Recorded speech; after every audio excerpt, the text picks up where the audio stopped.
There is a place in the Northwest Territories of Canada where the Nahanni Valley opens into a flat, wind-scoured basin north of the Mackenzie Mountains. The Dean people, who lived along those river corridors for centuries, did not camp there by choice.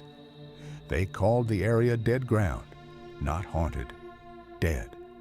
The distinction, for those who knew the land, was significant. The Waheela is not a wolf. It resembles one the way a shadow resembles the thing that casts it. Similar in shape, wrong in every detail that matters, it stands larger than any wolf recorded in North America, with a body low slung and massive at the shoulders, a broad skull that sits too flat and too wide, and legs that move in a gait witnesses describe as deliberate, not hunting, assessing.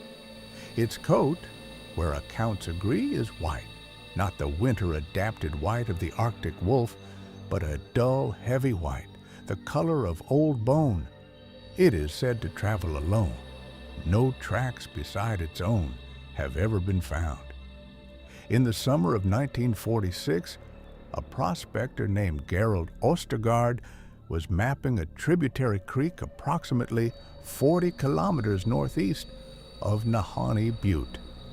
His field journal, recovered the following spring after a search party traced his last known camp, contained 7 days of routine survey notes.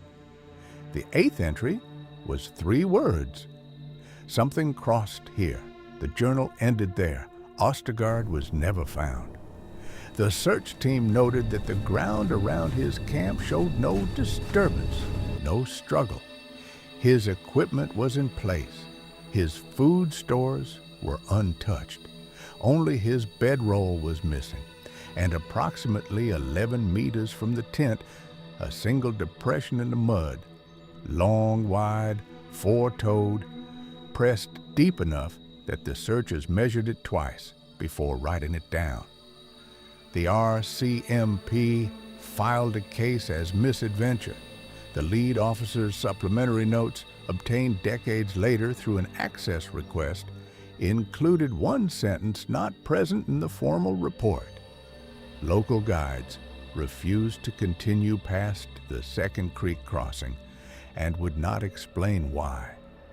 Trapper accounts from the region, collected intermittently through the 1950s and 1960s, describe hearing a sound at night with no parallel in the known fauna of the area. Not a howl, not a vocalization. In any sense a person conditioned to wilderness sounds would recognize. More like a pressure, a low resonance that seemed to originate from no single direction. 3 separate men, interviewed independently and years apart, used the same word to describe what they felt when they heard it, remembered, as though the sound was not calling out, but calling back. No verified photograph of the Waheela exists, no carcass, no confirmed track cast.